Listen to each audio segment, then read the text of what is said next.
আজি মই বৰাক ভেলী 3 দিনৰ কাৰণে আহিছিলোঁ।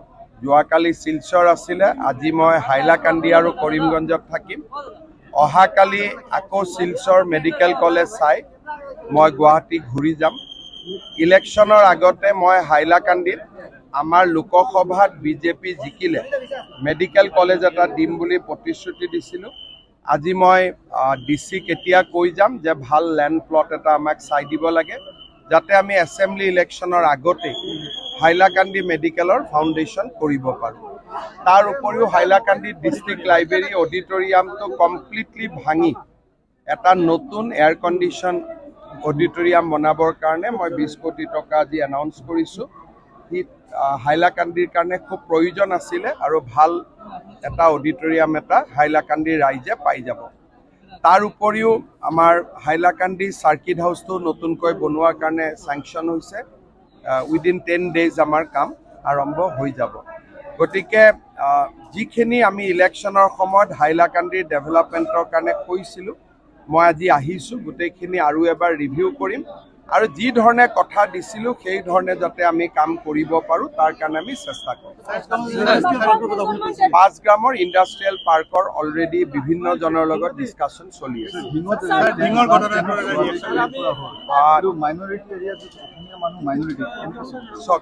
যোৱা লোকসভা নিৰ্বাচনৰ পিছত অসমত এনেকুৱা 22টা ঘটনা ঘটিছে আৰু আজি এইটো 23 নম্বৰ।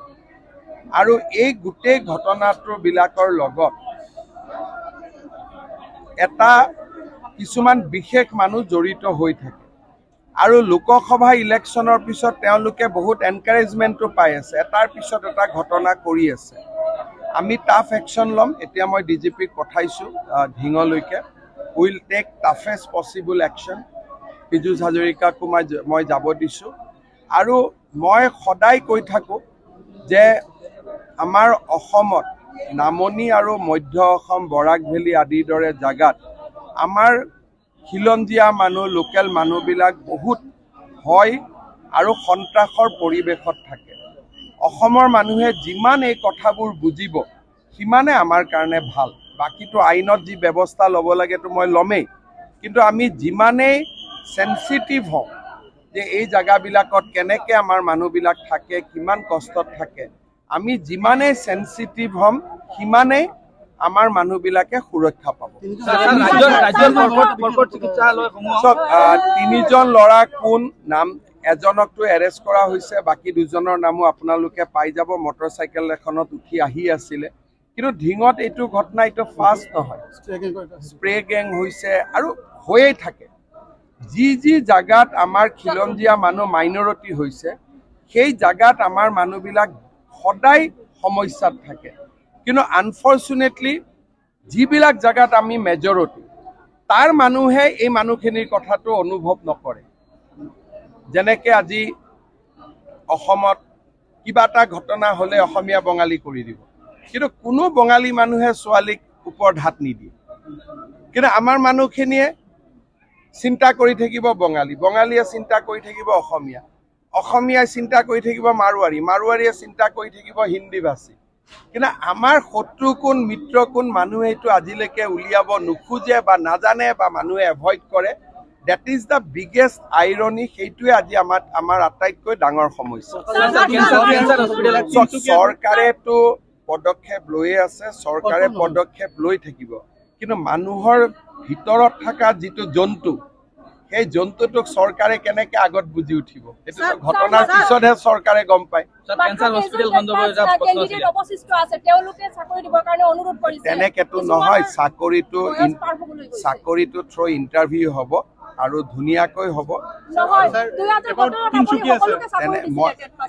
যি দিলোঁ সেইটো দিন হৈ গ'ল। এতিয়াতো চাকৰি অন মেৰিটত হ'ব। কেনেকে হ'ব? ACCFৰ মই চেয়াৰমেন। এইটো কোনে ক'লে? এইটো আকৌ কোনে উলিয়ালে? কেনেকে চৰ্চা? ACCFৰ চেয়াৰমেন হ'ল হিমন্ত বিশ্ব শৰ্মা, মুখ্যমন্ত্ৰী আছাম। এইটো কেনেকে বেচৰকাৰী হ'ল? কেনেকে বাঢ়িব? এইটো চিকিৎসা ব্যয় কমিবহে। এতিয়া কমিব। কাৰণ ACCFৰ চেয়াৰমেন হ'ল অসম চৰকাৰৰ মুখ্যমন্ত্ৰী, এইটো কোনো নন গভৰ্ণমেণ্ট নহয়, it is a government institute. তিনিচুকীয়াত যিয়ে যাৰ লগত মাৰপিট কৰিছে পুলিচে অলৰেডি এৰেষ্ট কৰিছে, মাৰ্ঘেৰিটাতো পুলিচে এৰেষ্ট কৰিছে।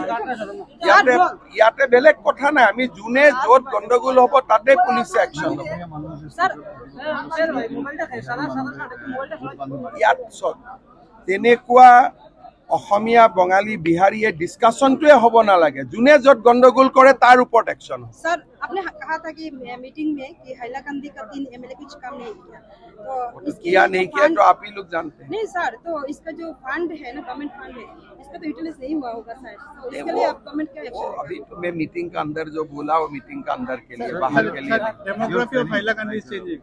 In your regime, this development project team like this conductor from the Tata. So what is your plan for 2026 and after that? That we'll discuss.